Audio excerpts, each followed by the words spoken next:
War and Peace by Leo Tolstoy. Volume 1, Part 1, Chapter 4. Anna Pavlovna gave a smile and promised to look after Pierre, knowing he was related to Prince Vasily on his father's side. The elderly lady, who earlier had been sitting by the aunt, got up hurriedly and overtook Prince Vasily in the hall. Her look of pretended interest had vanished, and her kindly, careworn face showed nothing but anxiety and alarm. "Prince, what can you tell me about my Boris?" she asked, catching up with him in the hall. She put a peculiar stress on the O in Boris. "I can't stay on in Petersburg. Please tell me, what news may I take to my poor boy?" Although Prince Vasily's reluctance to deal with the elderly lady verged on impoliteness, even impatience, she gave him a sweetly ingratiating smile, and stopped him from going by clutching at his arm. "It will cost you very little to put in a good word with the Emperor, and he'll be transferred straight into the Guards," she implored. "Believe me, Princess, I'll do anything I can," answered Prince Vasily, "but it's not easy for me to petition the Emperor. I would advise you to see Rumyantsev through Prince Golitsyn. That would be the more sensible thing to do." The elderly lady, Princess Drubetskoy, came from one of Russia's best families, but she was impoverished. She had been too long out of society, and by this time she had lost all her old contacts. She had come now to make representations and get her only son into the Guards. For this reason alone, to see Prince Vasily, she had invited herself to Anna Pavlovna's party, turned up and sat through the Viscount's story. She was shaken by the prince's words. Her face, with its faded beauty, flashed with resentment, but only for a moment. She smiled again and tightened her grip on Prince Vasily's arm. "Please listen, Prince," she said. "I've never asked for you to do me a favor, and I shall never do so again. I've never reminded you how close my father was to you, but now, in God's name, I beseech you, just do this for my son, and I shall always think of you as a benefactor." Then, hurriedly, she added, "Please don't be angry, but do promise. I've already asked Golitsyn, and he said no. Please be the nice gentleman you always used to be." She did her best to smile, though there were tears in her eyes. "Papa, we're going to be late," said Princess Aline from the doorway, her exquisite head looking back over statuesque shoulders. But influence in society is capital, which must be carefully conserved so it doesn't run out. Prince Vasily was aware of this, and realizing that, if he were to petition for everybody who petitioned him, all too soon he would be unable to petition for himself, he rarely made use of his influence. In Princess Drubetskoy's case, however, her new appeal had given him something akin to a qualm of conscience. She had reminded him of the truth. His earliest progress in the service had been due to her father. Beyond that, he could see from her actions that she was one of those women, especially mothers, who once they get their teeth into something, are not going to let go until they get their own way. And if they don't get their own way, they are going to go on pestering every minute of every day, and they might even make a scene. This last consideration gave him pause. "My dear Anna Mikhailovna," he said, as always unceremoniously and with boredom in his voice, "it is virtually impossible for me to do what you want, but to demonstrate my affection to you, and to honor your late father's memory, I shall achieve the impossible. Your son will be transferred to the Guards. Here is my hand on it. Does that satisfy you?" "My dear Prince, you are our benefactor. I expected nothing less. I knew you were a good man." He tried to get away. "Wait a moment, just one more thing. When he's in the Guards," she hesitated, "you are on good terms with General Kutuzov. Please recommend Boris as one of his aides. Then I can relax, Prince Vasily smiled. "That's something I can't promise. You know how besieged Kutuzov has been since he became commander-in-chief. He told me himself that all the ladies in Moscow have got together to offer their children as aides." "No, you must promise. I won't take no for an answer. You are such a good, kind benefactor." "Papa," said the beautiful Helene, exactly as before, "we're going to be late." "Well, I must be off. I bid you goodbye. You see how things are." "Tomorrow, then, you will speak to the Emperor?" "Yes, indeed, but I can't promise anything about Kutuzov." "Oh, Vasily, you must." Anna Mikhailovna called after him, smiling like a young flirt, which might have suited her in days gone by, but now ill became her scrawny face. She had obviously forgotten her age, and habit had told her to let go with all her ancient womanly wiles. But the moment he had gone, her face resumed its former cold, affected expression. She went back to the group where the Viscount was still holding forth, and again pretended to listen. But now she had done what she had come to do. She was only waiting for a suitable moment to go home. "And what about this latest farce of a coronation in Milan?" said Anna Pavlovna. "And that other farce in Genoa and Lucca, with the people coming forward and presenting their petitions to Monsieur Bonaparte. Monsieur Bonaparte sits on a throne and grants nations their petitions. How very charming! Oh, it's enough to drive me mad. The whole world seems to have gone off its head." Prince Andrei smiled and looked Anna Pavlovna straight in the face. "The crown is God-given. Woe beside the man who touches it," he said, Bonaparte's words when the crown was placed on his head. They say he looked superb as he spoke those words. He added, and he repeated the same words in Italian, "Dio mio la donna, guai a chi la tocca." "I only hope," Anna Pavlovna went on, "that at long last this is the straw that breaks the camel's back. Really, the European sovereigns cannot continue to put up with this man. He is a threat to everything." "The sovereigns? I am not talking about Russia," said the Viscount, respectful but despairing. "But, Madame, the sovereigns? What did they do for Louis XVI, the Queen, Madame Elizabeth? Nothing." He went on gathering confidence, "And believe me, they're being punished for their betrayal of the Bourbon cause. The European sovereigns, they are sending ambassadors to congratulate the usurper." And he gave a scornful sigh as he shifted position. Then, at these words, Prince Hippolyte, who had been studying the Viscount through his lorgnette, suddenly turned right round to face the little princess, borrowed a needle from her, and used it to scratch an outline of the Conde family coat of arms on the tabletop. He began to explain it in some detail, as if this was something she had asked for. "Staff gules engraved with azure gules, the house of Conde," he said. The princess smiled as she listened. "If Bonaparte stays on the throne of France for another year," said the Viscount, taking up the thread of the conversation with the air of an informed person pursuing his own train of thought and ignoring everybody else, "things will have gone too far. After all the plotting and violence, the exiles and executions, society, good French society, will have been destroyed forever, and then—" He gave a shrug and spread his hands. Pierre was about to say something. The conversation fascinated him, but the ever-vigilant Anna Pavlovna intervened. "Emperor Alexander," she said with that doleful manner that she always adopted when referring to the royal family, "has announced that he will leave it to the French people to choose their own form of government. I myself have no doubt the entire nation, once it is delivered from the usurper, will rush to the embrace its lawful king," said Anna Pavlovna, trying to be nice to a royalist émigré. "That's doubtful," said Prince Andrei. "The Viscount is right when he says things have gone too far. I think it will be difficult to turn the clock back." "From what I hear," said Pierre, reddening as he got back into the conversation, "almost all the aristocrats have gone over to Bonaparte." "That's what the Bonapartists say," said the Viscount without looking at Pierre. "It's not easy nowadays to find out what public opinion is in France." "That's what Bonaparte said," observed Andrei with a grin.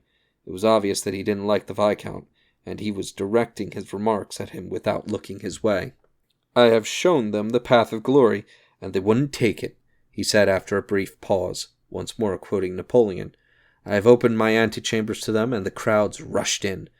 I don't know what justification he had for saying that. "None at all," retorted the Viscount. "Since the Duke's murder, even his strongest supporters have ceased to regard him as a hero." "There may be some people who made a hero of him," said the Viscount, turning to Anna Pavlovna. "But since the Duke's assassination there has been one more martyr in heaven, and one less hero on earth." Anna Pavlovna and the others had barely had time to smile in appreciation of the Viscount's words, when Pierre broke into the conversation again, and although Anna Pavlovna knew in advance he was going to put his foot in it, this time she couldn't stop him.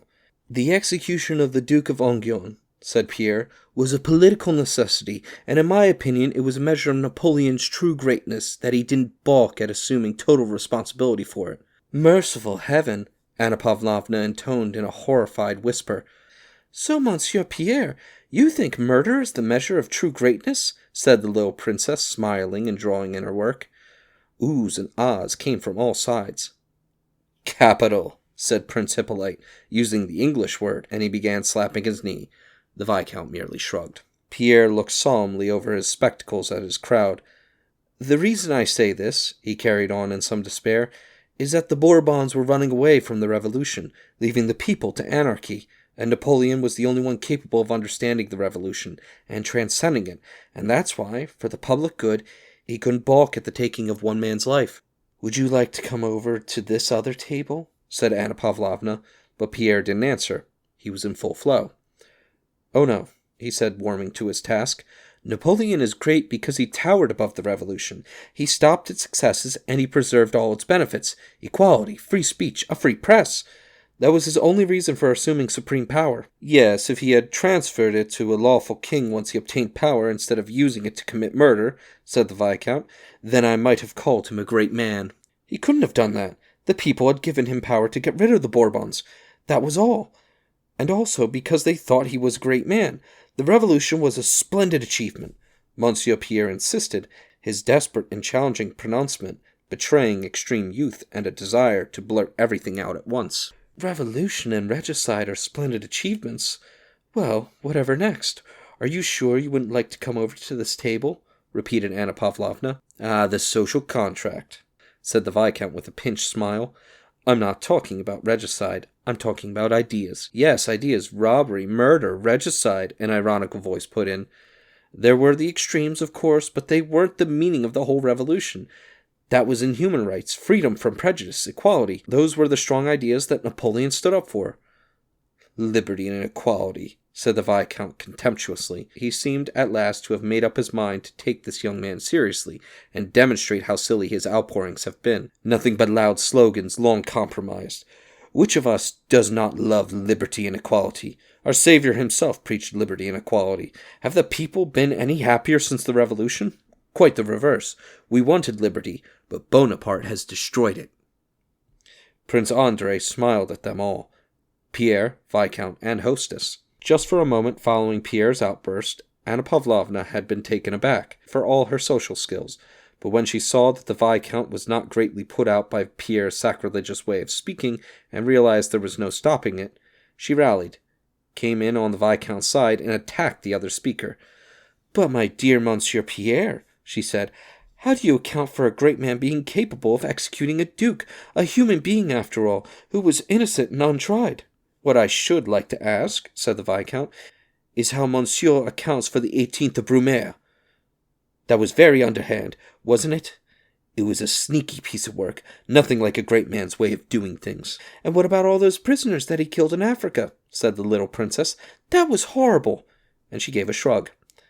"He's an upstart, whatever you say," said Prince Hippolyte. Not knowing which one to answer, Monsieur Pierre surveyed them all with a smile. His smile was not like theirs. Theirs were not real smiles. Whenever he smiled, a sudden and immediate change came over his serious, perhaps rather gloomy face, and a very different face appeared, childish, good-natured, a bit on the silly side, half apologetic. Noticing him for the first time, the Viscount realized that this Jacobin was much less formidable than the words he uttered. For a while no one spoke. "Is he supposed to answer everybody at once?" asked Prince Andrei. "Anyway, in the actions of a statesman, you do have to distinguish between how he acts as a private citizen and what he does as a general or an emperor. That's how it seems to me." Yes, of course," put in Pierre, delighted that someone had come in on his side. "You have to admit," pursued Prince Andrei, "that Napoleon on the bridge at Arcola was a great man, and also in the hospital at Jaffa when he shook hands with the plague victims. But, well, there are other actions it would be hard to justify." Prince Andrei, clearly intent on relieving Pierre's embarrassment, now got up to go, signaling to his wife. All of a sudden, Prince Hippolyte got to his feet and gestured for them all to stop and sit down again. Then he spoke. I heard a really good Moscow story today, I must tell you. Begging your pardon, Viscount, it will have to be in Russian, or you won't get the point." And Prince Hippolyte began speaking in Russian, imitating the kind of speech that Frenchmen achieve after a year or so in Russia. Everyone stopped and paid attention, the prince having insisted so urgently that they should listen to his story. "Well, there was this lady, une dame, in Moscow, very stingy. She had to have 2 footmen behind her carriage, very tall footmen. That was her taste. And she had a lady's maid, also very tall. And she—" He hesitated, obviously having trouble getting his story together. "She said— yes, that's it. She said, 'You girl,' to the lady's maid, 'put your livery on and get up behind the carriage. We're going out visiting.'" At this point, Prince Hippolyte snorted and laughed out loud, running well ahead of his listeners. which created a really bad impression of him as a storyteller. Still, there were plenty of people, including the elderly lady and Anna Pavlovna, who did manage a smile. She drove off. Suddenly a strong wind blew up. The girl lost her hat, and her long hair was scattered about all over the place. Then, unable to contain himself any longer, he burst out laughing, and just managed to say through all the laughter, "And everybody got to know about it." And that's all there was to the story. Nobody could understand why he had told it, or why he had insisted on telling it in Russian. And yet Anna Pavlovna and several others appreciated the genteel diplomacy of Prince Hippolyte in so nicely putting an end to Monsieur Pierre's unpleasant and intemperate outburst. After this story, the conversation broke down into chit-chat about the last ball, and the next one, the theater, and where and when who would meet whom. Chapter 5. Thanking Anna Pavlovna for a delightful evening, the guests began to go home. Pierre was ungainly stout, quite tall, and possessed of huge red hands. It was said of him that he had no idea how to enter a drawing-room, and was worse still at withdrawing from one, or saying something nice as he left. He was also absent-minded. He stood up now, picked up a general's nicely plumed three-cornered hat instead of his own, and held on to it, pulling at its feathers until the general asked for it back. But all of his absent-mindedness and his inability to enter a drawing-room or talk properly once inside it were redeemed by his expression of good-natured simplicity and modesty. Anna Pavlovna turned to him, forgiving his outburst with Christian humility, nodded and said, "I hope we shall see you again, but I also hope you will change your ideas, my dear Monsieur Pierre." She spoke, but he didn't answer. All he did was bow and show everyone another of his smiles, a smile that simply said, "Never mind ideas, look what a nice good-hearted fellow I am." And everyone, including Anna Pavlovna, couldn't help but agree. Prince Andrei had gone out into the hall, and as he offered his shoulders to the servant ready with his cloak, he listened indifferently to his wife as he chattered with Prince Hippolyte, who had come along with her. Hippolyte stood close to the pregnant little princess who looked so pretty, and stared at her through his lorgnette. "Go back inside, Annette, you'll catch cold," said the little princess, taking leave of Anna Pavlovna. "It is settled," she said quietly. Anna Pavlovna had managed to have a few words with Liza about the match she was setting up between Anatole and the little princess's sister-in-law. "I'm relying on you, my dear," said Anna Pavlovna, no less quietly. "Write to her and let me know how her father sees things. Au revoir." And she left the hall. Prince Hippolyte moved in on the little princess and, bending down with his face close to hers, started speaking to her in a half-whisper. Two servants, one of the princess's, the other of his own, stood by with shawl and coat waiting for them to finish talking. The French was incomprehensible to them, but the servants' faces suggested for all the world that they did understand what was being said, though they would never show it. The princess, as always, smiled as she talked and laughed when she listened. "I'm so glad I didn't go to the ambassador's," Prince Hippolyte was saying. "Such a bore. This has been a delightful evening, hasn't it?" "Delightful." "They say it will be a very fine ball," answered the little princess, drawing up her downy little lip. "All our pretty women will be there." "Not all of them. You won't be there," said Prince Hippolyte, with a happy laugh, and then snatched the shawl from the servant, shoving him out of the way, and began draping it around the little princess. Either from awkwardness or deliberately, no one could have said which, he kept his arms round her for some time after the shawl had been put on, seeming to clasp the young woman in his embrace.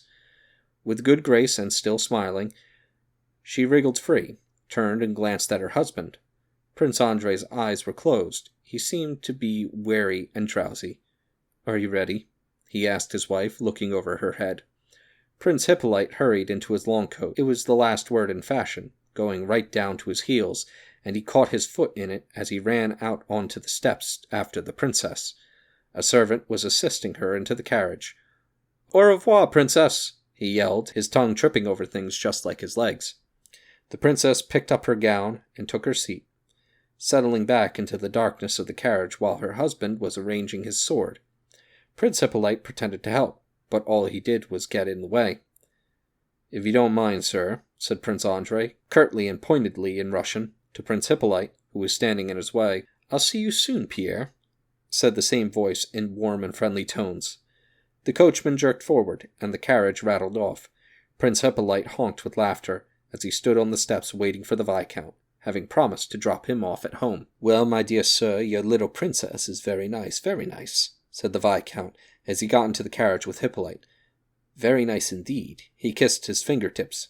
And very French. Hippolyte snorted and laughed. And you know you are awful with that innocent little way of yours, went on the Viscount. I pity the poor husband, that baby officer who fancies himself a Prince Regent. Hippolyte honked again, and said through his laughter, And you told me that Russian ladies weren't as good as French ladies. You just have to know how to get things going. Pierre arrived ahead of the others. Like one of the family, he walked straight into Prince Andrei's study, lay down on the sofa as he usually did, and took up the first book that came to hand, Caesar's Commentaries. Popped up on one elbow, he opened it in the middle and started to read. What have you done to Mademoiselle Scherer? She'll have the vapors, said Prince Andrei, as he came into the study rubbing his small white hands. Pierre rolled his massive body so that the sofa creaked, looked at Prince Andrei with an eager smile, and gave an airy wave. No, the Abbé was very interesting, only he's got things wrong. The way I see it, eternal peace is possible, but... I don't know how to put it. Well, not through the balance of power, anyway. Prince Andrei was obviously not interested in abstract talks like this. My dear fellow, you can't always come straight out with what you're thinking. Come on, then. Have you made your mind up? Are you going to be a cavalryman or a diplomat? Asked Prince Andrei after a short pause. Pierre sat up on the sofa with his legs tucked under him. You won't find it hard to believe I still don't know. I don't fancy either of those jobs. But you'll have to decide, won't you? Your father's waiting. At the age of 10, Pierre had been sent abroad with an abbé as his tutor, and there he had stayed till he was 20. When he returned to Moscow, his father dismissed the tutor and said to the young man, Off you go to Petersburg, have a good look round, and decide for yourself. I'll agree to anything. Here is a letter to Prince Vasily, and here's some money. Write and tell me everything. I'll give you every assistance. Pierre had spent the last 3 months choosing a career and had done nothing. This was the decision that Prince Andrei was talking about. Pierre rubbed his forehead. I'm sure he must be a Freemason, he said, thinking of the abbé he had seen at the party. That's all nonsense, said Prince Andrei, stopping him in his tracks. Let's get down to business. Have you been to the Horse Guards? No, I haven't. But listen, I have one idea I'd like to talk to you about. We're at war with Napoleon. If we were fighting for freedom, I'd understand it. I'd be the first to enlist. But helping England and Austria against the greatest man in the world, that's not right. Prince Andrei gave a shrug. It was all he could do in the face of such childish words from Pierre. His manner suggested there was no answer to such absurdities, and indeed it would have been hard to find any answer to this naive question other than the one he gave now. If everyone fought for nothing but his own convictions, there wouldn't be any wars, he said. And a good thing, too, said Pierre. Prince Andrei grinned at him. Yes, it probably would be a good thing, but it won't ever happen. Well, why are you going to war? Asked Pierre. Why? I don't know. Because I have to. I'm just going. He paused. I'm going because the life I'm leading here, this life is not to my taste.